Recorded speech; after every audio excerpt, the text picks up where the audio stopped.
Kasambahay ang work nun, te.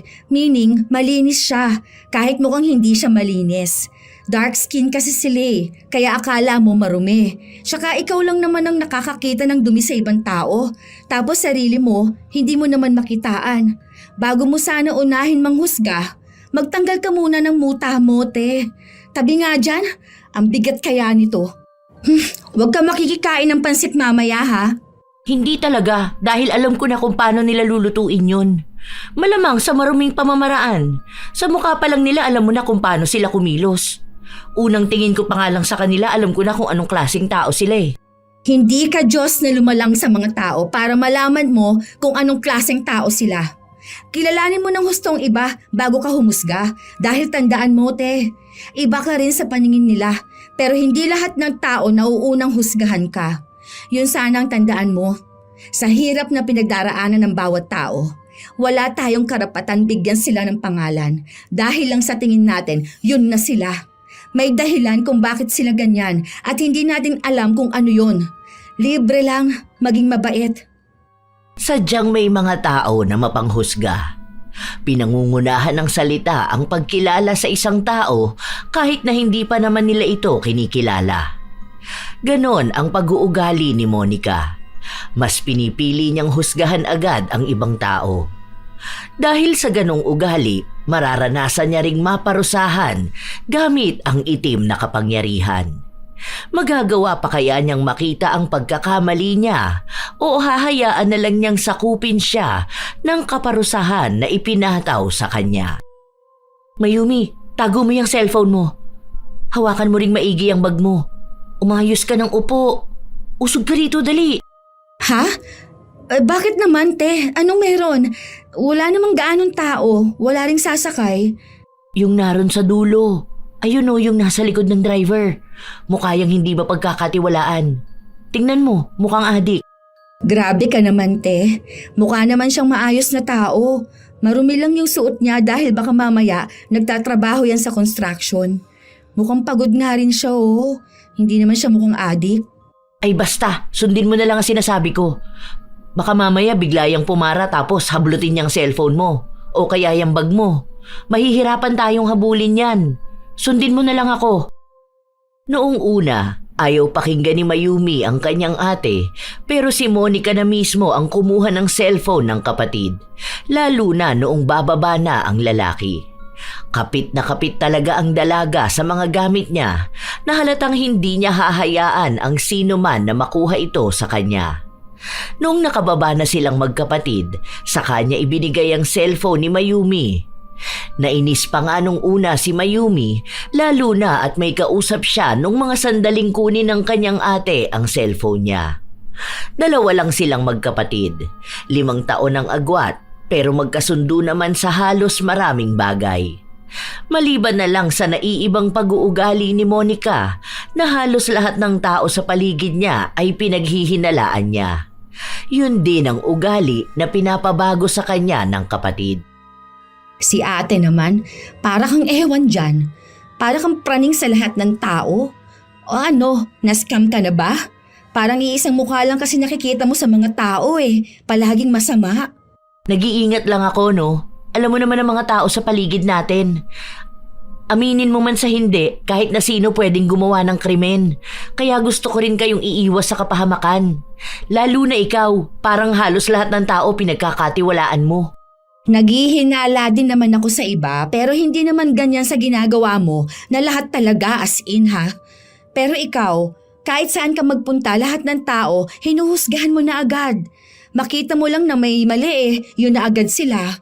Makita mo lang na kakaiba, may masasabi ka na. Hindi to masama, lalo na kumpara to sa pag-iingat natin. Tara na, bumili na tayo ng ireregalo kay mama. Gusto nun gold na necklace. Bilisan mo maglakad. Yung bag mo hawakan mo maigi. Tingnan mo ang daming tao rito, baka may mag-snatch niyan. Ayusin mo nga yan. Pinagsasabihan lang kita lalo na sobrang lala ng panahon ngayon. Sa mga araw na lumipas, kung sino-sinong tao na ang nahusgahan ni Monica. Kakilala man niya o hindi. Nagtatrabaho siya sa isang malaking kumpanya at kahit na ganon, wala siyang nagiging kaibigan dahil ayaw niyang kumilala ng iba. at mas lalong ayaw niyang magtiwala sa kanila. Isang araw, napansin niyang may bagong lipat sa kanila. Sino na naman kaya yan, ano? Baka mamaya killer yan. Kumbaga nagtago lang dito. Pwede kasi yung ganun eh. Killer sa QC magtatago? Te, kapag killer sa probinsya yan dapat magtago para walang gaanong tao. At walang gaanong access sa social media. Walang nakakakita sa kanila.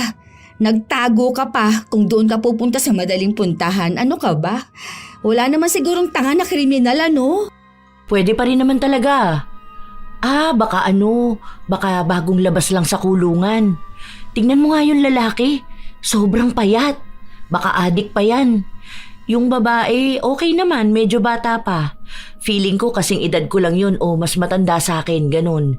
Pero parang medyo may something din eh. Duda ako sa dalawa na yan. O ano, kapag payat, adik na?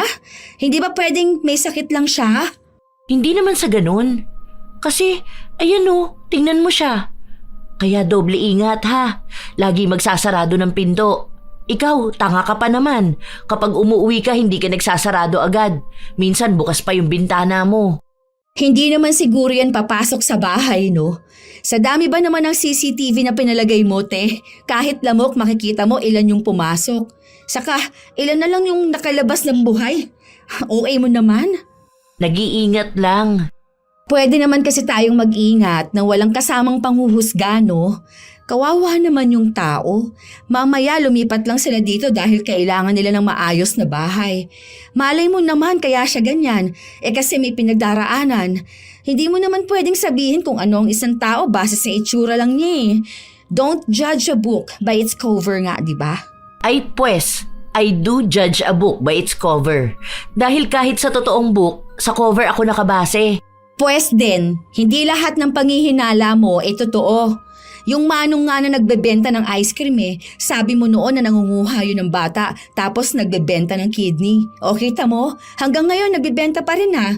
Tapos nakita natin siya nung graduation ng anak niya. Mali-mali ka lang ng pagkilala sa isang tao, no? Tigilan mo yan, te.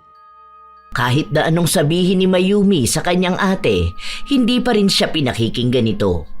Dahil para kay Monica, lahat ng panghuhusga niya ay tunay. Hindi naman niya huhusgahan ng isang tao kung hindi niya ramdam na masama ito. Hanggang sa isang araw, may nakita silang balita. Ito, tingnan mo to. Ayan, pinatay siya ng delivery rider. Oh, alin yan? Yung sa may babae na taga San Jose?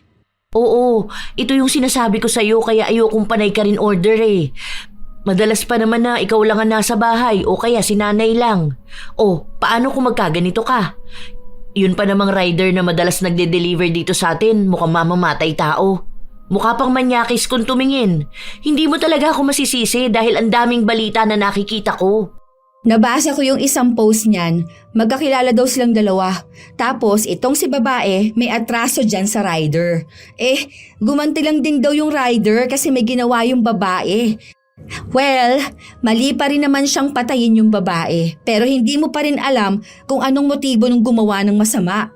Parang kampi ka pa dun sa nagkasala. Hindi yun ang ibig kong sabihin, okay? Ang sinasabi ko, yung motibo.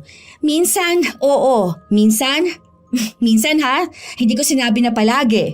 Minsan kasi, may mga tao talaga na nakakagawa lang ng masama dahil sa pagganti. Pero hindi ko sinabi na tama yon ha. Tulad nung nanay na pinatay yung rapist ng anak niya. Oo, di ba? Parang ganun ba? Basta, kahit na. Wag ka na mag-order online ha. Tingnan mo yung sasakyan mo ha. Send mo sa akin ang plate number ng tricycle para alam ko kung anong sinakyan mo. OA ka talaga. Magkakilala na tayong lahat dito. 20 years ng buhay ko, dito na lang umikot. Kilala nila ako. Kilala ko rin buong angkan nila. Huwag ka dyan ha. Bye. Ganun talaga si Monica. Kaya minsan kapag nakikita siya ng ibang tao, iniisip na agad nila kung anong klaseng panghuhusga na naman kaya ang maipapataw sa kanila. Sa totoo lang, may mga nakaaway na si Monica pero wala pa ring nagbabago sa kanya. Ilang beses na rin siyang pinagsabihan ng kanyang mga magulang pero hindi talaga siya nagbabago. Hanggang sa isang araw, nasa palengke siya. Bumibili ng gulay kung saan nakita niya ang isang babae na pamilyar sa kanya.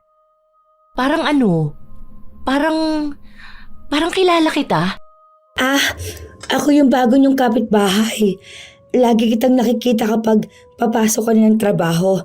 Yung panganay ni Aling Diyosa. Kaya pala parang nakita na kita. Kasama mo yung lalaki na payat? Ano mo yun? Asawa ko. Oh, asawa mo yun? Kumusta naman ang age gap? Magkasing edad kami. 25 kami pareho. 25 ka pa lang? Ay, sorry. Nagulat lang ako kasi magkasing edad lang pala tayo. Sige, okay na yan. Magkano yan lahat? 376 lahat. Nagmamadaling umuwi ang dalaga dahil ang dami niyang nais na sabihin sa kanyang kapatid. Pagka-uwi niya, naabutan niya si Mayumi na naglilinis ng bahay.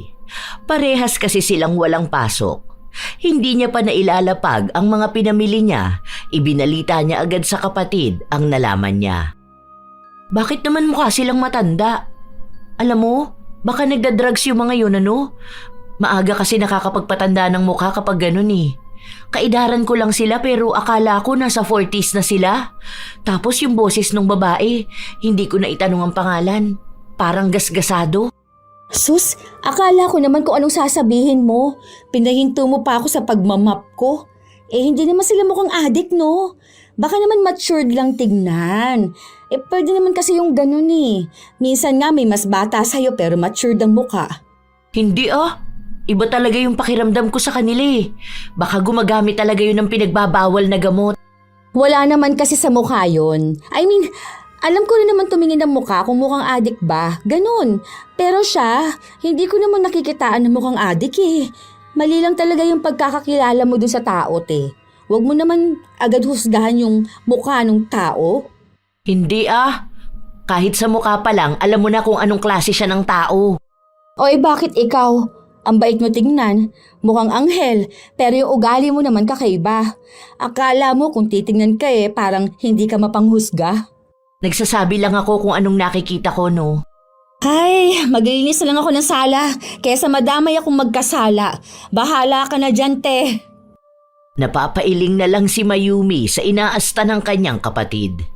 Kahit naman tao na hindi dapat husgahan ay hinuhusgahan ito. Isinumbong din ni Mayumi ang kanyang ate kaya pinagsabihan ito ng kanilang mga magulang. Ilang araw pa ang lumipas habang kumakain mag-isa sa labas si Monica, napansin niya ang isang babae. Hindi naman niya ito kilala pero may panghuhusga na agad sa kanyang mga mata. Ano ba naman yung babae na yan? Wala man lang ba siyang respeto sa sarili niya? Nakakaloka naman, ang iksi na nga ng palda niya, nakatube pa. Pokpok ata yan eh. Ang landi siguro niyan. O kaya baka naging kabit yan. Baka kabit yan ang kasama niya. Ang tanda na niya na. Ilang taon na yan Kung tutuusin baka lolo na niya yan. O kaya tatay niya. Hay, unang kita mo pa lang talaga sa isang babae, makikita mo na agad kung anong klase siyang tao. Bakit ba may mga ganyang babae? Hindi na nahiya. Pumwesto ang dalawa sa lamesa na katapat niya. Hindi na siya nagsasalita pero sa utak niya puno na ng panghuhusga sa babae. Kung ano-ano na rin ang tumatakbo sa kanyang utak. Kung paano maging malandi ang babaeng hindi niya kilala at kung paano ring magloko ang lalaki sa asawa nito para lang pumatol sa isang babaeng bayaran. Hanggang sa narinig ni Monica na tawaging tatay ng babae ang kasama nitong lalaki. Kasunod na umupo sa tabi nila ay isang ginang na tinawag naman niyang nanay. Doon niya lang nalaman na magulang yun ang babae na sinasabihan niyang malandi. Pero kahit na nagkamali na siya sa kanyang panghuhusga, hindi pa rin siya nakaramdam ng kahit na anong hiya o konsensya. Habang naglalakad siya pauwi, nakasalubong niya ang bago nilang kapitbahay. May hawak siyang bag, kaya mahigpit niya itong niyakap. Ito na nga ba ang sinasabi ko Adik tong lalaki na to. Tingnan mo, kapag ito lumapit sa akin, ako ipapalo ko sa ulo niya tong tumbler na hawak ko. Sige lang, lumapit ka ritong hayop na adik ka. Lumiko sa tindahan ang lalaki. Bibili lang pala ito at napagkamalan lang ni Monica na sa kanya papunta dahil sa dinaraanan niya ang lokasyon din ng tindahan. Hanggang sa nakauwi siya ng bahay nila, yakap na yakap siya sa kanyang bag. Naabutan naman niya ang kapatid na nakahiga sa sofa at nanonood. Para namang mawawala sa'yo yung bag mo na yan. Kulang na lang pakasalan mo yung bag mo. Munti ka na kasi yan mas-snatch sa akin eh. Ha? Bakit? Paano? Pagsakay sa jeep? Sa pilahan ba? Hindi, dyan lang mismo sa atin papasok. Malapit kina Aling Mireng. Oh, bakit naman may snatch dyan? Ano yan, kukunin ng kakilala natin? Te, walang snatcher na kukuha ng gamit mo. Lalo na kung alam nilang kapitbahay ka lang nila. Kung ano-ano naman yung ino-overthink mo dyan. Dalulo ka. Totoo yung sinasabi ko. Kunwari pa yung bago nating kapitbahay na bibili sa tindahan. Pero kita ko tingin niya kanina nasa bag ko. Over naman yan sa pagbibintang. Yung asawa na naman yan ni Thea, no? Ewan ko kung sino siya. Basta yung adik din na babae. Malamang kapag adik, kahit sino tinatalo nun. Saka ilang buwan pa lang sila dito, no? Baka kaya bagong lipat sila kasi nga may kaso sila. Mukha silang kriminal. Grabe ka naman magsalita sa mga yun. Ewan ko talaga ha kung hindi ka makahanap ng katapat mo. Diyan sa ugali mong yan, aba, maraming maiinis sa'yo niyan. Grabe kang manghusga ng tao eh. Wala namang ginagawa sa'yo. Aba, alangan namang hintayin ko pa na may gawin sa akin. Nag-iingat lang ako, no? Iba ang panahon na to. Lahat kayang gumawa ng masama. Lalo na yung mga mukhang kriminal. Okay, sige. Sabi mo yan eh. Patuloy na nagsasalita si Monica habang ang kapatid niya naman ay nagpatugtog na lang. Magkaiba talaga ang kanilang ugali. Ayaw na ayaw ni Mayumi na nanghuhusga kaagad ng ibang tao, lalo na't kung ang basehan lang ay ang itsura o ang pinagmulan. Dahil hindi nakikita ng mga mata ang pinagdaraanan ng ibang tao. Kung ano ang hindi nila sinasabi o kung ano ang mga laban nila sa buhay.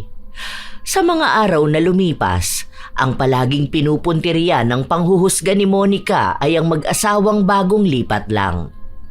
Isang hapon, noong nasa bahay lang siya at naglilikom ng mga sinampay, pansin niyang wala ang isa niyang paboritong damit. Nagduda na agad siya. Sakto pa nung palabas ng bahay si Thea, agad din itong bumalik. Nagmamadali pa. Ipinasok na muna ni Monica ang mga damit bago niya pinuntahan ang kapitbahay. Bakit, be? Alam ko kinuha mo yung damit kong nakasampay. Ha? Nakasampay saan? Malamang dyan sa sampayan namin. Ilabas mo na yon. Makikita ko pa rin naman yon kapag sinuot mo eh. Ha? Wala akong kinukuha. Hindi ko naman ugali na manguha ng gamit ng iba. Saka ano naman ang gagawin ko dun? Bakit nagmamadali kang pumasok kanina nung nakita mo akong nangunguha ng sinampay? Kitang-kita ko yun. Kalalabas mo lang tapos biglang pasok sa bahay nyo. Sinasabi ko sa'yo para maging maayos tayo rito, ilabas mo na yon. Nagmamadali akong pumasok dahil nakalimutan kong patayin yung kalan. Hindi naman kita nakita kanina. Tsaka wala akong kinukuhang damit dyan sa sampayan ninyo. Hayaan mo na. Makikita ko rin naman yon kapag ginamit mo. Kilala ko lahat ng gamit ko, no? Hindi na pinatulan ni Thea ang dalaga. Habang nagtutupi ng damit si Monica, wala siyang ibang ginawa kundi ang magsalita ng masasakit tungkol sa kapitbahay nila. Kinutyanan niya ang lahat dito, sa pisikal na itsura, hanggang sa klase ng bahay nila, ang itsura ng asawa, maging ang trabaho nito. Maya-maya pa, dumating ang kapatid niya. Oh, te, bakit naman nagsasalita ka dyan mag-isa? Okay ka lang ba talaga? Hindi. Naiinis kasi ako dyan kay Thea. Ano na naman bang ginawa niya sa'yo? Sa susunod kapag magsasampay kayo, bantayan nyo ha. May kawatan tayong kapitbahay. Ano na naman ba yan? May pinagbibintangan ka na namang tao. Paano? Kanina, di ba kinukuha ko nga to mga sinampay. Pansin ko nawawala yung damit kong binili natin sa mall. Yung kulay brown na may hati dito sa gilid. Tapos parang patsyub siya dito sa kabila. Tanda ko yun na nilaban eh. Tapos nung nakita niya ako nagliligpit ng mga damit, ayun, bumalik papasok sa bahay nila. Kinumpronta ko. Ang sabi ba naman sa akin, nakalimutan niyang patayin yung kalan. Kung di ba naman gawain ng mga kawatan ng magsinungaling. Yung binili natin? Di ba hindi mo naman yun pinasampay sa labas? Kamo hindi yun pwede maarawan, baka mag-fade yung kulay. O doon mo yun sinampay sa kabilang kwarto Teka. Ayan nga nakahanger pa dyan. Ayan ba yun? Sinilip ng dalaga ang sinasabi ng kapatid niya. Doon niya nakita ang damit na hinahanap niya. Hindi ito nawala. Nakalimutan niya lang na doon niya pala nailagay. Humingi ka na sorry, te. Kawawa naman yung tao. Kinumpronta mo pa. Hindi ka pa nasiyahan na husgahan yung itsura nila. Pinagbintangan mo pa talaga na magnanakaw. Ikaw tong hindi alam kung anong ginawa mo sa mga gamit mo. Bakit? Masisisi mo ba ako na nagduda agad ako? Paano ba naman kasi? Bakit siya biglang magmamadali nung nakita niya ako? Ibig sabihin nun, kinabahan siya. Malay mo naman, hindi ka niya nakita. Tapos naalala niyang hindi niya napatay yung kalan.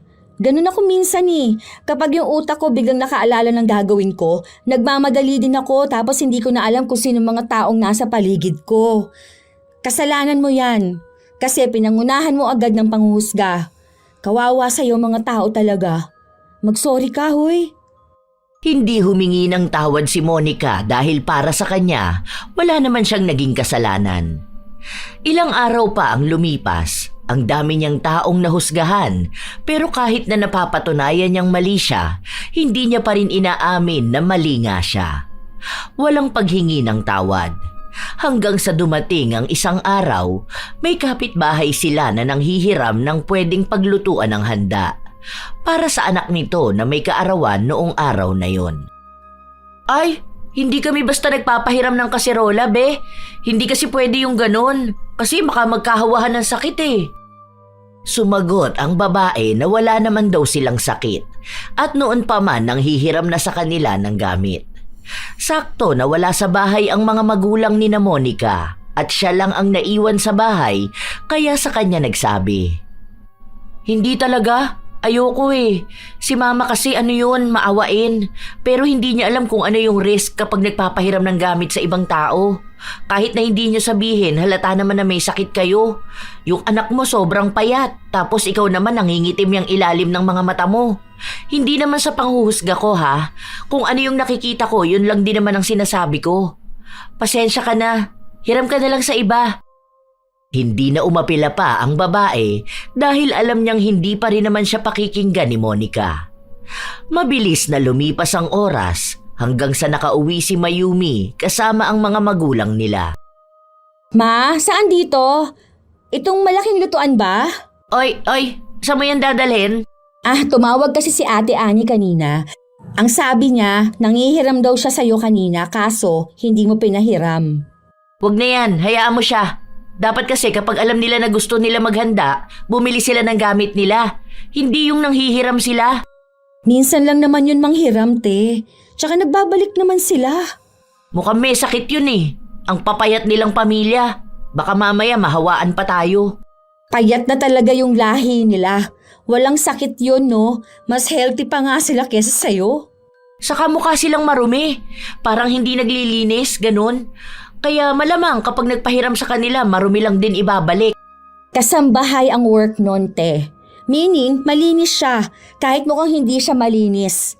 Dark skin kasi sila kaya akala mo marumi. Tsaka, ikaw lang naman ang nakakakita ng dumi sa ibang tao, tapos sarili mo hindi mo naman makitaan. Bago mo sana unahin manghusga, magtanggal ka muna ng muta mo, te. Tabi nga dyan, ang bigat kaya nito. Huwag kang makikikain ng pansit mamaya ha.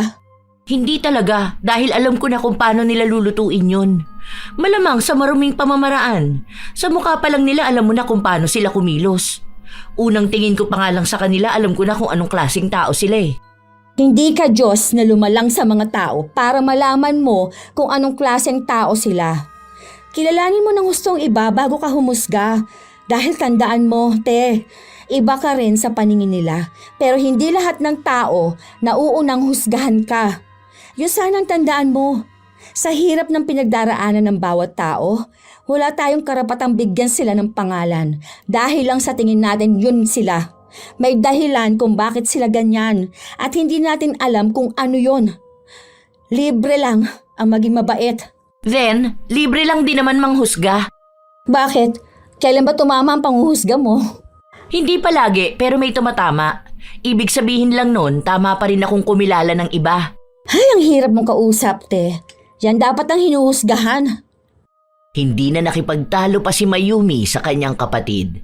Kahit na ilang araw o linggo ang lumipas, kung ano-anong kwento ang naririnig ni Mayumi mula sa kanyang ate. Pero lahat ng yon ay kinokontra niya naman, lalo na kung may kinalaman sa panghuhusga sa isang tao. Ayaw na ayaw kasi ni Mayumi ng ganon, lalo na kung ang hinuhusgahan ay taong kahit pangalan ay hindi nila alam. Madalas na ganon ang ate niya. Kahit saan ito magpunta ay may hinuhusgahan siya. Lahat na ata ng taong makikita ng mga mata niya. Isang araw, habang nasa grocery sila, may napansin si Monica. Kita mo yung babae na yun? Hindi nahihiya ano? Bakit naman siya mahihiya? Kumakain lang naman siya. Kababaeng tao kakain ng ice cream tapos tatawa ng ganyang kalakas? Ay, hindi yata ako na-inform na bawal palang kumain ng ice cream ang mga babae habang tumatawa kasama ang mga kaibigan. Uy, kailan pa ba yun pinatupad, ha? I mean, ang sagwa kasi tingnan. Paano kung makita ng mga lalaki ang ganyan? Parang wala kasing respeto sa sarili yung mga babae na ganyan eh. Malandi siguro yan. Kung kani-kanino na lang yan sumasama. Baka mamaya may HIV na yan. Grabe ka naman, te.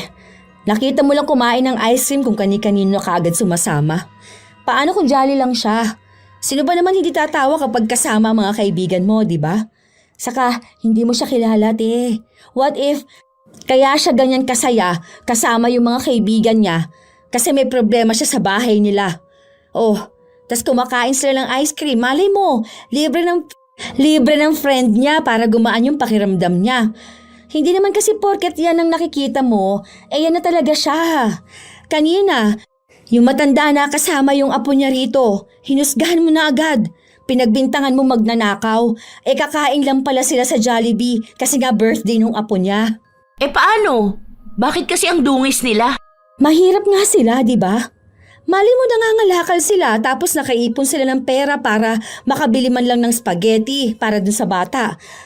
Alam mo, hindi mo kasi alam ang pinagdaraanan ng bawat tao, okay? Kaya huwag kang manghuhusga kaagad. Ay, hindi ko na problema kung gano'n ang tingin ko sa kanila, no? Bakit kasi hindi nila ayusin ang sarili nila? Ay, sino ka naman dyan? Hindi nila pwedeng baguhin ang sarili nila base lang sa itsura na gusto mo na makita. Hindi pwedeng maging people pleaser lahat ng tao. Ay, kasi wala naman sila mahihita sa iyo eh. Hindi ikaw ang dapat pasayahin nila, kundi yung sarili nila. Suotin nila yung tingin nilang maganda sila, hindi yung tingin mong maganda para sa kanila. Buhay nila yun, te. Hindi mo buhay, okay? Umirap lang si Monica bago siya nagpatuloy sa pila. Pero maging ang cashier ay hindi nakaligtas sa kanya. Noong natapos na sila, sinabi niya sa kapatid na mukhang may kakaiba sa babae na yon. Ha? Something? Oo, may something. May konti, sinto-sinto, ganun. Kita mo sa actions niya parang hindi siya makakilos ng maayos. Tapos parang alam mo yung hindi siya makatingin ng direkta sa tao? Ay sus, mahalin mo naman ganun lang talaga siya. Yung mga something na yan, o kaya may kinalaman sa mental kineme na yan, mga doktor lang sa isip ang pwedeng mag-diagnose, okay? Hindi mo pwede i-diagnose ang sakit ng isang tao base lang sa kung anong nakikita mo sa kanya. Ay, tara na nga, te. Umuwi na lang tayo. Kesa naman may mga tao pang mahusgahan dito. Nakakaloka ka talaga kasama sa labas. Sana si mama na lang talagang sinama ko. Buti pa yun kahit magastos, hindi naman mapanghusga. Pinagpipilitan pa rin ni Monica kung ano ang sinabi niya. Isang araw, may nakuha na naman silang balita sa isa nilang pinsa na nagkaroon ng problema sa pinansyal. Hindi pa naman ito naaakusahan sa kasong ipinapataw sa kanya. Pero mukhang may hatol na agad sa kanya si Monica.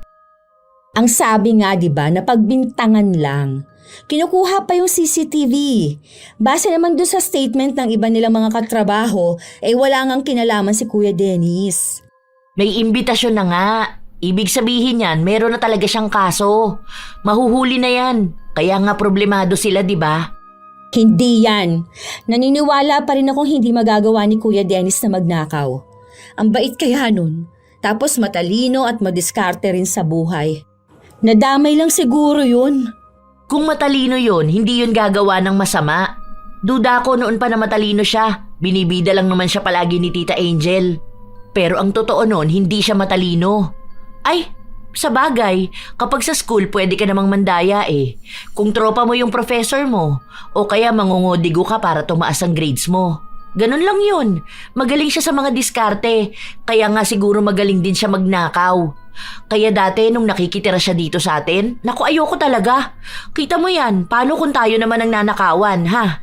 Kayo pa naman palaging maawain. Hindi nyo alam kung anong kaya ng isang tao. O ayan. Lumalabas na naman ang pagiging OA mo. Maging OA na lang ako, basta wag lang talaga akong maloloko ng mga tao sa paligid ko. Teka, may tao yata sa labas. May kumakatok. Sino kaya yun? Huwag mong buksan, baka mamaya masamang tao yan. Boses ni Thea. Ako na nga ang kakausap sa kanya. Nako, kasi kapag ikaw ang haharap sa tao, huhusgahan mo talaga, sigurado yun. Sabi nga nila bakit nga raw kakaiba ka tumingin? Kasi tinitingnan mo raw talaga mula ulo hanggang paa. Ganun ka ba talaga, te? Hindi kumibo si Monica. Umupo lang siya sa sofa habang ang kapatid niya ang humarap kay Thea. O, te, bakit? May kailangan ka ba? Meron kasi akong sinalihan ko to. Ano siya? Work ko rin siya sa mga promo, ganun. Gusto mo bang bumili? Promo, saan yan? Sa salon. Diyan lang sa Prumsi Beauty Salon. Ah, dyan sa bayan. Paano ba yan? Magkano naman to? Bale, ano yan? Bibilhin mo yan tapos ipapakita mo sa kanila doon. Kapag magpapariban ka, may 30% off tapos may free manicure. Tapos may iba pang mga off at free dyan. Bale, bibilhin mo lang siya ng 199. Hanggang ngayon na lang kasi ang promo niyan Kahit iscan mo yung QR, lalabas yan. Ah, so sa halagang 199, marami akong ma-avail na off at free? Lahat to pwede? Hanggang kailan naman tong promo nila na to? 3 years validity niya. Tapos lahat yan pwede mo i-avail o kaya ng kasama mo. Basta hawak mo yung papel na yan ha. Kung gusto mo lang naman, paubos na kasi yung hawak ko. 2 na lang Baka gusto rin ng ate mo. Sus! Wag yan. Alam ko yung mga ganyan. Laganap talaga ang mga scammer. Hindi naman yan scam. Kahit tanungin mo si Ana, nag-avail siya niyan kaya bagong revamp siya ngayon. Tapos ang free na kinuha niya yung sa eyelash extensions. Ah, ito pala yung sinasabi niya sa akin na promo na hindi ko maintindihan. Sabi niya, nag-avail nga siya ng promo. Utu-utu ka talaga kahit kailan, ano? Taktika na nila yan. May isa kunwari na totoo yung promo, then sunod naman lalapitan ka na nung kasama niya na magbebenta. Hanggang sa maskam ka na. Tigilan mo yan, Mayumi. Hindi naman ako scammer. Be, kahit na anong sabihin mo, mukha ka talagang scammer. Huwag lang sana sasama ang loob mo sa mga sinasabi ko sa'yo, ha? Kasi totoo talaga, mukha kang scammer. Ganito na talaga ang mukha ko. Pero hindi naman ibig sabihin nun, masama na akong tao. Ni wala pa nga akong nagagawang mali sa'yo. Ay ano, alangan namang hihintayin ko pa na may magawa kang mali sa akin o sa pamilya ko? Isoli mo yan, Mayumi. Nagpapapaniwala ka dyan. Kaya ayoko nagtitiwala sa ibang tao Hindi na, sayang naman to. Alam ko naman na totoo to. Tsaka pera ko naman ang ipambibili ko, te. Ah, talagang hindi ka na nakikinig sa akin. Kung scam man yang bigay kong promo, malapit lang ang bahay namin, no?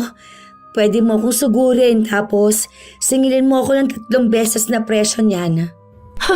3 beses? Ni wala kang ang pera? Mukha bang mapera ka sa lagay na yan, ha? Ano bang itsura ng mapera para sa'yo? Maayos, malinis manamit, maraming alahas na suot, maganda. Sa bagay, kung malaki naman ang maskam mo dyan o kaya yung mas-snatch ng asawa mo, ayun, baka nga may maibalik kayo. Hindi snatcher ang asawa ko. Yan din ang sabi ng mga magnanakaw. Te, ano ba yan? Nakakahiya ka naman masyado. Para kang ano dyan? Hoy, Teya, sorry ah. Ay, teka, kunin ko na to. Salamat. Salamat din. Basta kapag scam yan, puntahan mo lang ako sa bahay. Sana alam din ng ate mo kung paano magpreno ng bibig niya. Matuto rin siya maging makilati sa tao. Hindi yung kung ano lang ang paniniwala niya, yun lang din ang nakikita niya. Madaling lang kung ang mga mata lang ang basehan ng katotohanan para sa kanya.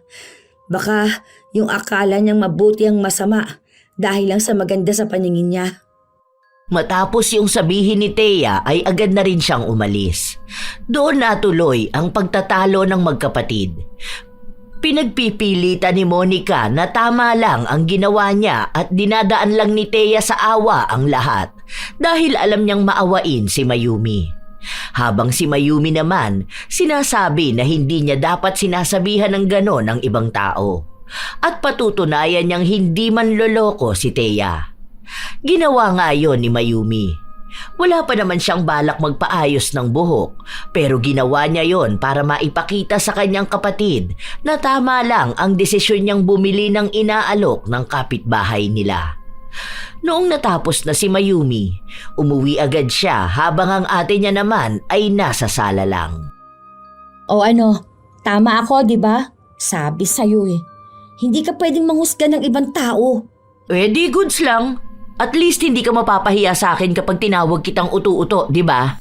Yan na yun. Ganyan lang ang attitude ay papakita mo sa akin, te. Hoy, seryoso ka na ba? Ano? Walang sorry? Wala nagkamali nga ako ng pagkakakilala kay Thea? Diyos ko po. Wala kang sasabihin sa akin na ganun? Wala. Bakit ko naman sasabihin yun? Ay, sana talaga makatapat ka ng taong magpaparealize sa'yo na mali ka kumilala ng tao. Si Mayumi na lang ang humingi ng tawad sa kanilang kapitbahay. Ipinaliwanag niya kung ano ang ugali ng kanyang ate na maging sila ay hindi rin gusto. Alam mo, mahihirapan siya makahanap ng taong magiging totoo sa kanya. Ako, hindi ko naman sinabing mabait ako o banal ako. Pero itong mukha ko, malayo ito sa kung ano talagang iniisip niya sa akin. Gets ko naman na siguro mukha akong scammer pero hindi naman ako scammer. Mukhang snatcher ang asawa ko dahil pangit no. Okay lang, alam ko naman yun Sinabi pa nga niya na mukhang addict, di ba? Sorry talaga, Thea. Pagpasensyahan mo ng ate ko ha. Hindi dapat ikaw ang humingi ng tawad sa nagawa niyang mali. Dapat hayaan mo siyang humingi ng tawad para sa sarili niya. Hindi pwede na siya ang mas matanda, tapos ikaw pang mas matured sa inyong dalawa. Kasi kung hindi lang ako ang ginaganito niya, paano na lang yan kung makatapat siya ng taong mas mataas sa kanya, pero hindi lang halata. Alam mo, maraming ganyang tao. Yung kung titingnan mo, mukhang mahirap lang, pero napakayaman naman pala. Naku, sinabi ko naman na yan sa kanya Minsan nga, yung mga todo forma tapos akala mo astang mayaman, yun pala yung mga hindi mayaman. May kakilala nga ako yung parents nung dati kong classmate. Akala ko noong una nagbebenta ng isda sa palengke. Yun pala ang daming negosyo. As in, kasi pudpud pa yung tsinelas nung lalaki. Sabi ko nga kay ate minsan yung mga mayayaman, butas-butas pa yung damit. Yun na nga. Sana lang malaman yun ng ate mo. Malay mo isang araw, yung boss niya pala nilalait at hinuhusgahan na niya ng hindi niya nalalaman. Huwag na lang sana mangyari yon. Sana nga magbago siya. Sige, te. Uwi na ako ha. Salamat ulit. Saka, pasensya ka na talaga. Ilang araw pa ang lumipas, hindi pa rin talaga nagbabago ang pag-uugali ni Monica. Sa halip nga na tumino siya o magbago dahil lang napagsasabihan ay mas lumalala pa siya. Wala siyang pinipiling tao. Walang edad o trabaho. Madalas lang din na ginagalang niya ay yung mga tao na sa tingin niya ay matino at mataas. Isang beses pa, nasa labas silang buong pamilya. Noong may makulit na bata na lumapit sa kanila. Kinuha naman agad ito ng yaya pero sadyang makulit ang bata. Nako, kawawa talaga mga magulang niyan paglaki niyan. Dagdag yan sa problema ng lipunan. Huy, grabe ka naman, te. Malamang bata yan kaya malikot. Lahat naman siguro ng mga bata makukulit, di ba? 3 taon pa lang yan, oh. Hindi mo pa nga alam kung anong mangyayari dyan paglaki niya, magiging problema na kaagad. Bata pa lang makikitaan mo na agad yan. Kapag mabait, yun, alam mong magiging mabait yun paglaki. Kapag ngayon pa lang makulit na yan, sutil yun paglaki. Naku, maniwala ka sa akin. Bakit naman si Oscar? O nung bata yun, talagang napakakulit nun. Umakyat pa yun sa aparador. Kamuntikan pa nga mahulugan, di ba? Talaga sobrang kulit. Tapos ngayon na binata, sobrang bait. Ang sipag mag-aral. Tapos nagtatrabaho na rin kahit menor pa kasi kailangan niyang tulungan yung tatay niyang may sakit. Kaya hindi mo talaga pwedeng husgahan ang bata tapos i-predict mo ang future niya na para bang manghuhula ka at may tarot cards ka dyan sa harapan mo. May kakilala ako, mabait ng bata pero nung lumaki, napakawalang hiya. Pero karamihan ganun sa sinasabi ko. May tinatawag kasi dyan na character development, te. Iba yung environment at isip ng bata pa sila. Iba naman nung nakakahalubilo na sila ng ibang tao. So, kung ano yung nakikita natin ngayon, pwedeng iba na sila sa susunod. Kapag matanda na, di ba, nagbabago rin ang ugali. Kumbaga, kung ano lang 2 years ago, pwedeng hindi ka nakatulad nun ngayon. Ikaw lang naman ang walang pagbabago, te. Sobrang consistent mo sa pagiging mapanghusga. Tapos, sure ako ang mga magulang niyan walang time sa kanya. Kumuha ba naman sila ng yaya eh? Buhay na nila yan, te. Hindi mo na dapat idagdag yan sa problema mo. Kaya kapag lumalabas, kung maaari sana, hindi ka kasama. Nakaka-stress ka kasi kasama, sa totoo lang. Isa pa yung mga estudyante na yon. Gumagala talaga sila ng ganitong oras? Halatang walang mararating sa buhay. Dapat umuwi na yan sa bahay nila. Kumakain lang sila, te. Malay mo break time nila. Saka, kung yung mga magulang nga nila pinapayagan sila sino ka naman dyan para pagsabihan sila ng ganyan? Ay, sa daldal mo, lumamig na tong kinakain ko. Tatapusin ko na to nang makauwi na. Baka mamaya mapaaway pa ako rito. Habang kumakain sila, panay pa rin ang daldal ni Monica. Kung sinong tao ang daraan sa harapan nila, may masasabi siya. May nakikita siyang may mga kapansanan hanggang sa nakita niya ang isang lalaki. Nakasuot ito ng puting damit na may maliliit na butas, kupas ang pantalon at nakasuot lang ng tsinelas. Ang dumi naman ng paa niyan. Dapat hindi na yan pinapapasok dito. Mayaman yan. Mayaman, ganyan ang itsura? O ano bang itsura ng mayaman? Yung maganda ang suot. Branded. Yan, mukhang pulubi. Grabe ka naman sa pulube. May-ari yan ng grocery. Yung doon sa tabi ng bilihan ng cat food. Ganyan lang talaga yung manamit. Oh, nung nakaraan, kasabay namin yan. Bumili yan ng laptop na tig 100,000 plus. Tapos yung CCTV na mahal din. Basta nagbayad siya nun, cash pa nga. Tigi 1,000 yun ha? Sus, imbento ka na naman. Kapag mayayaman, card gamit pambayad. Yung kakilala ko ganun. Ang ganda ng suot niya lagi. Ang ganda ng kotse niya. Mamahalin din yung relo niya tapos ang daming gold sa katawan. Ganon ang totoong mayaman. Hindi naman kasi lahat ng mayaman nagpapakita ng yaman, no? Yung iba, mas komportable kapag simple lang. Saka, kung totoong marunong kang tumingin, yung relo niya na suot mahal kaya yan. Baka naman imitation lang yan. Baka napulot niya, tapos sinuot niya kahit hindi gumagana. Hindi natapos ang pagtatalo ng magkapatid hanggang sa nagpatuloy silang gumala. Kung sino-sino na lang din ang hinuhusgahan ni Monica. Para bang wala ng ibang ginawang tama ang mga tao sa paligid niya. Ilang sandali pa, tumigil sila sa isang pwesto kung saan naroon ang gustong laptop ni Monica. Kapag ako talaga yumaman, bibiling ko kaagad yan. Ang mahal niyan. Grabe specs kasi niyan eh. Bagong labas yan, nasa 170k yan. Ngayon siguro medyo bumaba kahit 10k. Pangarap ko talaga yan. Habang pinagpapantasyahan ng dalaga ang pangarap niyang laptop, kinuha ito ng lalaki na kaninang hinusgahan niyang pulubi. At kitang-kita mismo ng mga mata niyang binili ito. Nakaramdam siya ng hiya pero hindi niya pinahalata sa kapatid. Umalis na rin agad siya. Ang pangarap niyang matagal niyang pag-iipunan, ganun lang kadaling nabili ng taong walang maayos na kasuotan. Linggo na ang lumipas. Nasa bahay si Monica. 3 araw silang walang pasok sa trabaho, kaya nasa bahay lang siya kasama ang pamilya. Te, pwede ba ako makisuyo? Ano na naman ba yun? Bili mo naman ako ng diaper. Anong gagawin mo sa diaper? Kapag malakas ang mens ko kasi, hindi to kaya ng napkin lang. Nakalimutan kong bumili sa grocery ng malaking napkin. Kaya sige na, bilisan mo na ate ha. Oo na. Ito na nga eh. Yung large ate ha. Tapos paabot na rin ako ng gunting para guntingin ko yung gilid. Thanks! Walang ganang lumabas ang dalaga pero siya lang naman ang pwedeng lumabas. Habang nasa tindahan siya, saka naman dumating si Thea kasama ang asawa niya. Sakto noon na inilapag ni Monica ang kanyang pitaka.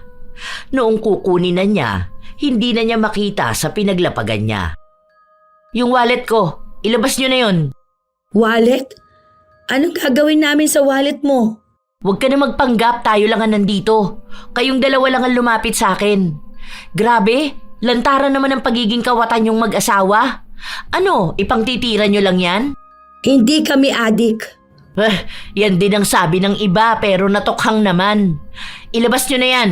Kung hindi, magkakabaranggayan talaga tayo. Ewan ko na lang kung hindi lumabas lahat ng kaso na pinagtataguan nyo. Mukha ba kaming kriminal? Tinanong mo ba talaga? Wala kaming kinukuha sa'yo. Tigilan mo na nga yung pagbibintang mo. Hindi kami magnanakaw.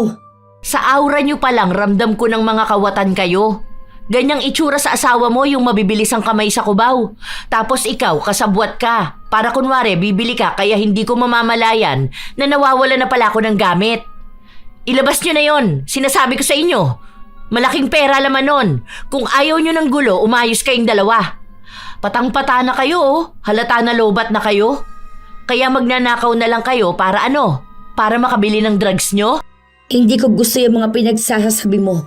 Wala akong pakialam. Mas hindi ko gusto yung pagiging magnanakaw nyo. Wala kaming ninakaw. Hindi kami adik. Hindi kami masamang tao.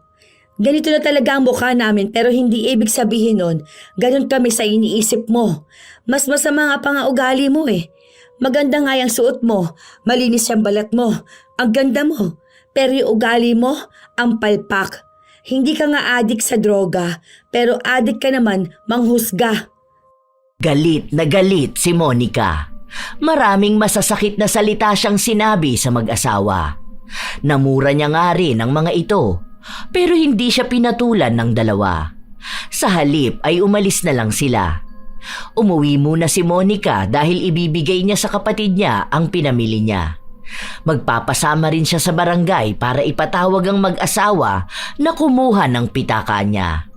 Pero paglabas ni Mayumi ng banyo, bit-bit nito ang pitaka na nawawala sa kanya. Saan mo nakuha yan?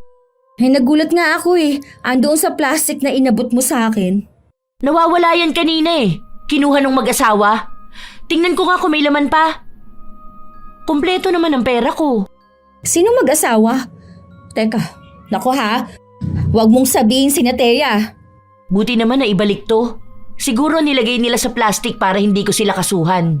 Natakot sila, pinahiya ko ba naman sila doon sa tindahan eh. Te, nakakahiya ka naman. Sila ang nakakahiya. Mga adik kaya nagnanakaw na lang sila sa kapwa nila. Hindi naman tama yung ganon ano. Baka naman naipasok mo lang sa plastic nang hindi mo namamalayan. O tapos namahiya ka pa ng tao. Alam ko na yun ang ginawa nila, no? Natakot talaga sila sa akin. Nakita nilang palaban ako at hindi basta-basta magpapatalo. Palibasa talaga kapag mga adik, mga magnanakaw Napapailing na lang si Mayumi dahil sa ginawa ng kanyang ate. Sa mga araw na nagdaan, palagi pa ring nagkakaroon ng problema si Monica sa mag-asawa kahit na wala naman itong masamang ginagawa sa kanya. Para bang kahit na anong gawin ni Thea, nakikitaan niya ng mali. Isang araw, nagising na lang si Monica na ang dami niyang butlig-butlig sa mukha at katawan. Nagpunta siya ng ospital pero pamahid lang muna ang ibinigay sa kanya. Kasunod na araw, natuyo ang mga butlig pero nag-iwan ito ng maiitim na marka na nagpadumi sa kanyang katawan. Hindi lang yon ang problema niya dahil may kakaibang amoy ang lumalabas sa kanyang katawan. Kasabay pa na ang buhok niya ay naging buhaghag at kitang-kita ang malalaking balakubak. Nung pauwi siya sa trabaho, wala siyang masakyan kaya nag-book na lang siya ng motor. Pero nung pasakay na siya, sinabi ng driver na kanselahin na lang niya dahil mukhang hindi niya kayang isakay si Monica. Baka raw may nakakahawa itong sakit. Hindi naman nakakahawa tong sakit ko. Saka wala akong sakit, no? Ang kapal naman ng mukha mo. Masyado kang judgmental na tao.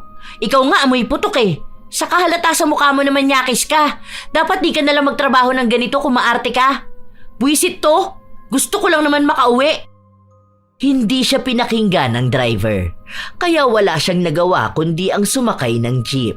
Habang nakaupo siya, nakikita niya ang itsura ng mga taong kasakay niya. Lahat sila ay may mapanghusgang tingin. May pandidiri na para bang nakakahawa ang anumang nasa katawan niya. Anong tinitingin-tingin niyo dyan, ha? Ang papangit niyo naman. Ikaw, mukha kang may sayad. Tapos ikaw naman lalaki ka, akala mo ang gwapo mo mukha ka namang adik.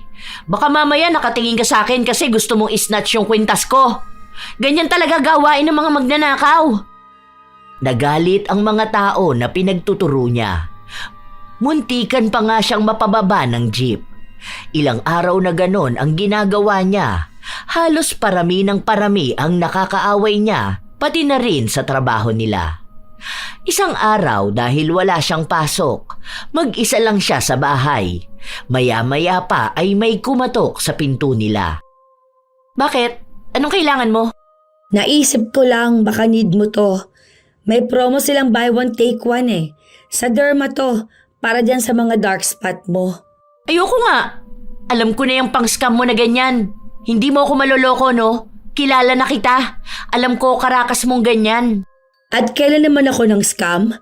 Sinong kilala mo na na-scam ko? Parang wala kasi ako matandaan. Ay nako, marami na. Pero hindi ko nasasabihin kung sino ang mga yun. Kahit na hindi naman nila sabihin na scam mo sila, kita ko naman sa'yo Magbebenta ka ng promo na yan. Bakit hindi mo gamitin sa sarili mo? Nang umayos ka naman tingnan. Para hindi ka na paghahalataan na adik. Kaya ganyan ang nangyayari sa'yo dahil ang sama ng ugali mo. Masama lang ang ugali ko kapag tama ang sinasabi ko. Takot ba naman ang mga tao sa katotohanan di ba? Kaya nga naiinis ka sa akin. Ewan ko. Basta ako alam ko sa sarili ko kung anong klaseng tao ako. Hindi ko naman kailangan magpaliwanag sa'yo. Hindi namin kailangan ipaliwanag ang sarili namin dahil kahit naman anong sabihin namin, paniniwalaan mo kung ano yung naging panguhusga mo. Nanguhusga ka rin naman ng walang batayan. Takot ka lang talagang aminin kung ano ba yung totoo. Kung hindi ka magbabago, baka mas malala pa yung mangyari sa'yo. Baka siguro malalaman mo lang na mali ang manghusga ng tao kapag ang tao na mismo ang manghuhusga sa'yo pabalik. Hindi pa ba sabat yung sinasabi nila na dugyot ka kaya ka naging galisin? Na mukha kang hindi ka raw naliligo kaya ang baho mo? Tapos ang dami pang balakubak? Sino nagsabi niyan? Idedemanda ko. Oh, bakit naman nagkaroon na ng demandahan ngayon? Hindi ba? Ganyan naman yung gawain mo. Hindi ka nga namin dinemanda nung pinagbintangan mo kami adik. Nung sinasabi mo, kami ang nagnakaw ng wallet mo. Dahil wala naman kayo pera pandemanda, di ba? Paano mo nasabi? Halata naman sa mga ginagawa mo eh. At sa itsura mo na wala kayong pera. Hindi ko naman mababago yung pag-iisip mo na ganyan. Sige, kung ayaw mo nito, edi wag. Umirap lang si Monica. Buong araw siyang nakasimangot lang. May mga bagong lumitaw kasi na sugat.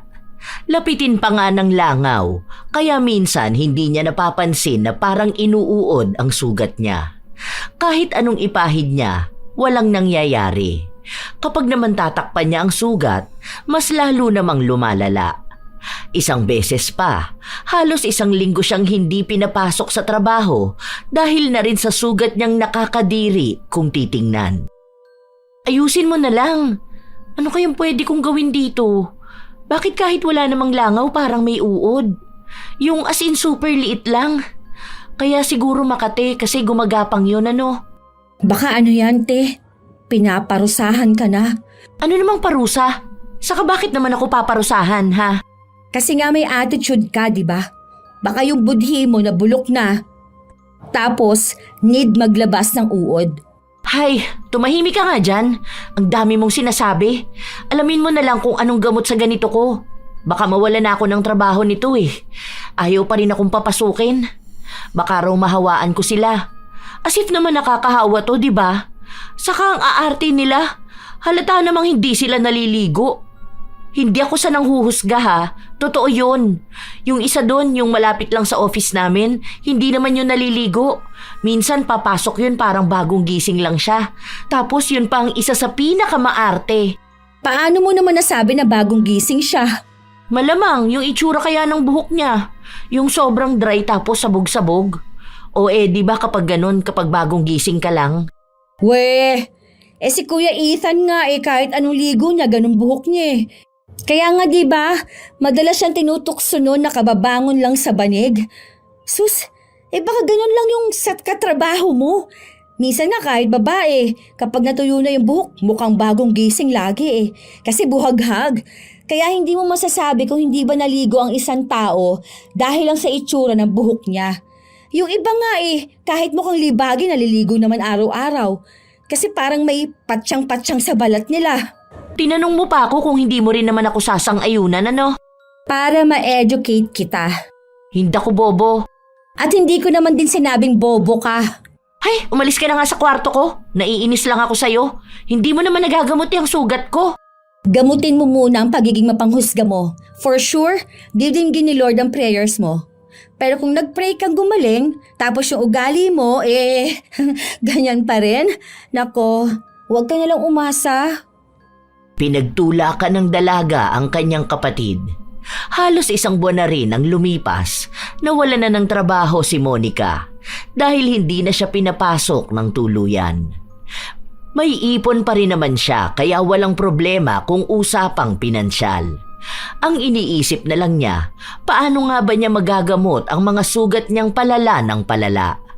Kahit banlian niya ng mainit na tubig, hindi nawawala ang maliliit na uod. Isang umaga, nasa labas siya ng bahay at nagpapaaraw. Dalawa sila ni Mayumi. Pagkatapos ay napansin niya ang kapitbahay nila. Bumalik na pala yung si Nicole? Oo, last week pa. Nagkabalikan sila ng asawa niya. May anak naman kasi sila. May tililing yata talaga yan ano? Kasi minsan bigla na lang niya magagalit sa asawa niya. Tapos maghihiwalay sila. Tapos magkakabalikan lang din. Puro siya ganun. Hayaan mo nga sila, buhay naman nila yun eh. Away mag-asawa. Hindi ko rin naman alam paano yung ganyan kasi wala naman akong asawa, no? O, saka ikaw rin naman ah. Ay, ayan na pala si Gina. Ang laki na niya, no? Bakit ganyan na siya magsuot? Grabe naman yung sando niya. Sabi na nga ba tama ako eh. Tahimik yan nung bata yan, tapos nasa loob pala ang kulo, ano? Alam mo, grabe ka na talaga. Nagsando lang nasa loob agad ang kulo. Napakainit kaya sa Pilipinas. O anong gusto mo, mag-jacket yan? Hindi ba pwede mag-t-shirt? Ayan si Nina. Ano ba yan? Tomboy? Lagi yan naka-t-shirt ng malalaki, no? Tapos yung may malalaking tatak. Ang pangit tingnan sa babae yung ganyan. Sa bagay, yung nanay niya, tomboy yun na nabuntis, di ba? Mana lang din siya sa nanay niya. Baka mabuntis din yan sa inuman. Ay, ewan ko sa'yo, te. Kung ako sa'yo, Kaysa punahin mo sila, bantayan mo yung sugat mo. Nilalangaw na naman oh. Tingnan mo, iyak ka na naman yan mamaya kapag may maliliit na uod na gumagapang dyan. Tiningnan ni Monica ang mga sugat sa kanyang binti. Ang daming langaw na nakadapo. Hindi niya yon napansin. Kaya pumasok na ulit sila sa loob ng bahay. Nilinisan niya yon gamit ang maligamgam na tubig at nagpahid ng gamot. Nung sumapit ang linggo, sinamahan siya ng kapatid na magpunta sa ospital. Wait lang te. Mag-CR lang ako ha. Kanina pa ako naiihi. Bilisan mo lang ha. Hindi pa nga nakakaalis oh. Wait ka na lang dyan. Medyo malayo pa naman yung number natin. Yung sugat mo, paypayan mo yan ha. Baka mamaya sa iba na naman nakatingin yung mata mo. Tapos hindi mo makita may piyesta na ng langaw dyan sa sugat mo. Oo na, sige na. Katulad nga ng sinabi ni Mayumi, napabayaan na naman ni Monica ang pagbabantay sa kanyang sugat dahil abala siya sa pagtingin sa mga taong nasa paligid niya. Dahil doon, napuno na naman ng langaw ang kanyang mga sugat. May katabi pa siyang tumayo para lumayo sa kanya. Nainis siya nung nakita niya yon. May manang din na nanlait sa kanya at sinabi kung gaano ba siya kadugyot na babae. Hoy! Hindi nyo alam kung anong nangyayari sa akin, ha? Hindi nyo pwedeng sabihin yan dahil lang sa kung anong nakikita nyo ngayon. Para kayo mga walang isip. Hindi nyo muna alamin kung ano ba tong nangyayari sa akin. Hindi ako dugyot na babae. Malinis ako sa katawan ko. May sakit lang ako na hindi ko alam kung ano. Sa halip na makatulong kayo sa nararamdaman ng isang tao, binibigyan nyo pa ng sama ng loob. Pero hindi pa rin siya kinaawaan ng mga tao. May nagsabi pa nga sa kanya na siguro ay hindi niya inaalagaan ng maayos ang kanyang sarili, kaya ganun na lang ang kinahantungan ng kanyang katawan. Hindi lang isang tao, kundi halos lahat ng naroon ay nagsalita ng masasakit sa kanya. Hindi na niya matiis kaya tumayo na siya at umalis. Doon niya nasalubong ang kapatid. Oh, bakit umalis ka naman sa pila? Malapit ka na ba? Ayoko na. Uwi na ako. Tara na, umuwi na lang tayo. Bakit? Ano ba kasi nangyari, hoy? Hoy, ano ka ba? Ba't umiiyak ka? Paano? Bakit naman kasi ganun sila sa akin, ha? Bakit ang dami nilang sinasabi tungkol sa akin? Hindi nga nila alam kung ano bang pinagdadaanan ko. Naghihirap din naman ako, no? Nanghuhusga na agad sila. Di bali sana kung yung mga tingin nila sa akin, yung mga naririnig kong masasakit na panghuhusga, nakakatulong sa paggaling ko. Kaso, hindi. Mas lalo lang silang nagpapalala. Ewan ko, bakit ba ang sama nila? Bakit ba ganun sila sa akin? Alam mo, te, naaawa ako sa'yo sa totoo lang. Pero kasi, hindi mo ba gets? Parang parang alam mo yun, pinaparamdam sa'yo yung pinaparamdam mo noon sa ibang tao. Ano na naman ba yung sinasabi mo? Di ba ganyan ka rin naman? Nanghuhusga ka ng tao kahit hindi mo pa naman alam kung anong pinagdaraanan sa buhay? Hindi alam kung ano meron sa buhay niya kung bakit siya ganun. Kung ano lang din yung nakikita mo, yun na lang din naman ang pinaniniwalaan mo. Bakit? Sobrang hirap ba? Masakit sa puso, no? Kasi kung ganyan yung reaction mo, malamang masakit talaga. Tapos, ganyan yung pinaparamdam mo sa ibang tao. Ganyan talaga mismo. Baka kaya yan nangyayari sa'yo para buksan yung isipan mo. O ayan, no? Dinala ka sa sitwasyon nila para alam mo yung nararamdaman nila. Bilang isang taong mapanghusga na ngayon hinuhusgahan na. Siguro naman, baka kahit kaunti may natutunan ka. Hindi nakakibo si Monica. Hanggang sa makauwi sila, panay lang siya iyak. Nawawala na siya ng gana at pag-asa. Pero may suporta pa rin siyang nakukuha sa pamilya niya. Alam niya sa kanyang sarili na yun na ang pinakamabigat na pangyayaring napagdaanan niya. Damay na ang lahat. Ang utak niya, ang katawan, ang emosyon at maging ang pananampalataya niya. Doon niya naisip ang maraming bagay. Bumalik sa kanya ang mga sinabi sa kanya ng kapatid at ng pamilya niya tungkol sa mga tao na nasaktan niya dahil sa pagiging mapanghusga. Doon niya napagtanto na lahat nga ng tao ay may pinagdaraanan.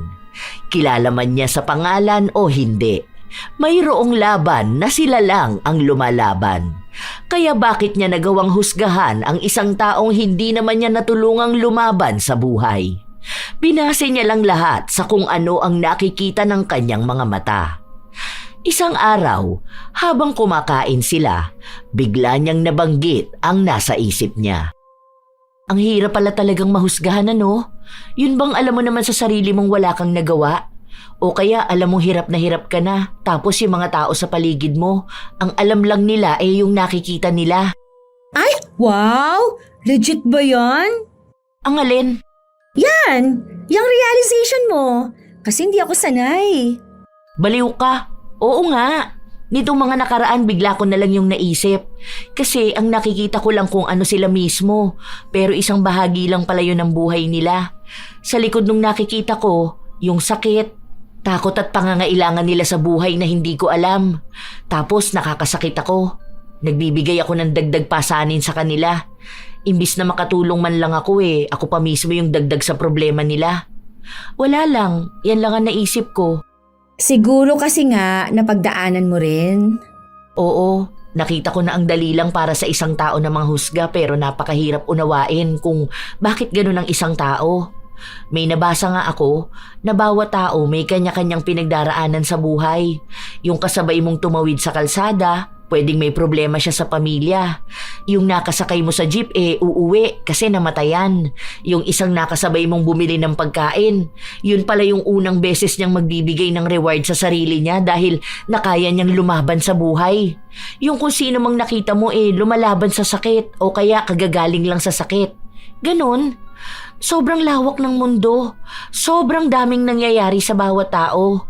Kaya hindi mo pwedeng sabihin kung anong klase siyang tao dahil siya lang ang nakakakilala sa sarili niya. Sa totoo lang ay natutuwa ang pamilya ni Monica sa inaasta niya, sa mga napagtatanto niya nitong mga nakaraang araw. Dahil doon, nakikitaan din nila na nagiging mabuti na si Monica. Hindi man ganun kabilis at perpekto, nakikitang may pagbabago sa pag-uugali niya. Hindi na niya hinuhusgahan ang bawat taong nakikita niya. May kakaiba man o pangkaraniwan. Mas inuuna niyang isipin na bawat reaksyon o ugali ng tao ay may pinanggagalingan. Mag-iisang taon ng ganun ang kalagayan ni Monica. Nahihirapan na siya, pero hindi pa rin siya nawawalan ng pag-asa. Isang araw, nagpunta sila sa simbahan para magpatulong ulit sa pagdarasal na bumuti na siya. Nananalig siya sa kapangyarihan ng Diyos, nagagaling siya sa anumang dinaramdam niya. Nung pauwi na sila, nasa lubong niya pa si Thea kasama ang asawa nito. Thea, wait lang. Bakit? May kailangan ka ba sa akin? Ah, wala naman. Ano lang, sana, hihingi ako ng tawad sa nagawa ko sa'yo. I mean, sa inyo ng asawa mo. Yung panghuhusga ko sa inyo. Yung pagbibintang ko na ninakaw nyo ang wallet ko. Alam ko na hindi nyo yun ninakaw dahil kasalanan kong hindi ko napansin na inilagay ko pala sa plastic. Hindi ko alam kung bakit parang paus ka magsalita o kung bakit ang payat ng asawa mo. Tapos tinawag ko pa kayong adik. Tapos snatcher. Sorry ha. Sorry din sa pagtawag sa yung scammer. O kung anumang mga naitawag ko sa inyo na hindi tama. Sorry. Patawarin mo ko. Wala na yon. Hindi rin naman ako nagtatanim ng sama ng loob sa ibang tao. Saka nakikita ko naman na nagbabago ka na talaga. Sana nga totoo na yan. Sana rin tuloy mo yung ganyan. Kasi sa totoo lang, makikita mo kung gaano makabuluhan ang mundo kapag nilawakan mo ang pananaw at pag-unawa mo. Yun na nga rin ang napansin ko. Ang dami kong nakita na noon hindi ko nakikita. May mga paliwanag pala talaga sa lahat ng bagay. Sana mas lalo din tayong magkakilala para maging magkaibigan tayo. Para din makakuha ko ng maraming promo at discount sa kung saan-saan. Nagtawanan silang dalawa na para bang yun na ang simula ng pagkakaibigan nila. Ilang linggo pa ang lumipas, palaging nagdarasal si Monica na gumaling na siya. Gusto na niyang makalabas ulit at makita ang mundo. Doon na rin nila unti-unting nakikita na umaayos na ang kalagayan ni Monica. Hindi nila sigurado kung sadyang parusa yon o may taong gumawa ng pambabarang sa kanila. Basta ang alam na lang ng dalaga, bumabalik na ulit ang kanyang sigla. Tingnan mo medyo okay na siya no? Hindi na siya yung parang may lalabas na uod. Ano? Meron pa bang lumalabas na uod? Wala naman akong nararamdaman. Hindi na rin naman ako nilalapitan ng langaw. Tingnan mo, patuyo na ang mga sugat ko, di ba? Oo, marks na lang talaga ang tatanggalin mo dyan. Kapag magaling na talaga yan, bili ka na lang ng Kojic. Puputi ka na ulit niyan. Saka sana pati yung budhi mo. Loko ka! Lagi mo akong inaasar! Joke lang. Pero alam mo, happy naman ako na maayos ka na. Sana wag ka na ulit-uulit na maging mapanghusga ha. Kaya hindi ka nagkakaroon ng boyfriend eh. Hoy, ang galing mo naman. Magkakaroon na ako, no? Ay, buti naman para hindi ka tumandang dalaga, no? Nako, kapag ikaw tumanda kang dalaga, huhusgahan talaga kita na kaya ganon kasi masama ang ugali mo. Titingnan din pala natin kung makukuha ng anak mong ugali mong ganyan, halaka. Hindi na. Wala nang magiging mapanghusga sa pamilyang to. Siguro meron pa rin pero slight lang. Doon na nagsimulang maghilom ang mga sugat ni Monica. Sa panahon ngayon, inaalagaan niya pa rin ang sarili niya para mawala na ang mga marka. Pumupusyaw naman na yon pero nakikita pa rin ang ilan. Pero wala na siyang ibang pinoproblema. Naging magkaibigan na rin silang dalawa ni Thea. Ang dami nilang napag-uusapan tungkol sa kung ano-anong mga bagay sa buhay nila. Naging magkakilala sila ng husto at doon lang din talaga naunawaan ni Monica ang mga panghuhusga na ginawa niya noon. Nakaramdam siya ng awa, kaya lagi siyang humihingi ng tawad kapag naaalala niya yon. Nagkaroon na rin ng bagong trabaho si Monica kung saan naging kasundo niya ang mga kasama niya. Doon niya rin nakilala ang lalaking naging nobyo niya. Si Mayumi naman, nakapagtapos na rin ang pag-aaral at mas lalo silang naging magkasundo na magkapatid. Minsan talaga, may mga tao na inuuna ang panghuhusga. Inaakala nila na kilala na nila ang isang tao base sa kung ano lang ang nakikita ng kanilang mga mata. Pero hindi nila alam kung ano ang masamang dulot nito, hindi lang sa kanila kundi maging sa taong hinusgahan nila. Tunay na lason ang panghuhusga. Bago magsimulang husgahan ng kapwa, unahin muna ang mag-isip. Hindi lahat ng tahimik ay may itinatago at hindi lahat ng kakaiba ay masama ang intensyon. Minsan, ang pinagmumula ng kakaibang kilos ay pagod, takot o sakit na hindi natin nakikita. Maging maingat sa pagbibigay ng opinyon. Hindi lahat ng iniisip natin ay kailangang sabihin at hindi lahat ng napapansin ay kailangang bigyan ng kahulugan. Ang pag-iingat ay iba sa panghuhusga. Maaari tayong maging mapagmatsyag ng hindi naninira at maging maingat ng hindi nanlalait. Ang tunay na talino ay marunong kumilatis ng sitwasyon, hindi agad humahatol sa pagkatao. Matutong makinig bago magdesisyon. Ang pakikinig ay pintuan ng pag-unawa. Kapag binigyan natin ng pagkakataon ng isang tao na magsalita, mas nagiging malinaw ang kabuuang kwento. Doon natin mauunawaan na may dahilan ng bawat kilos at may pinanggagalingan ang bawat pagkakamali. Hindi ito nangangahulugan na kinukonsinti ang mali, kundi binibigyan ng dignidad ang tao sa likod ng pagkakamali.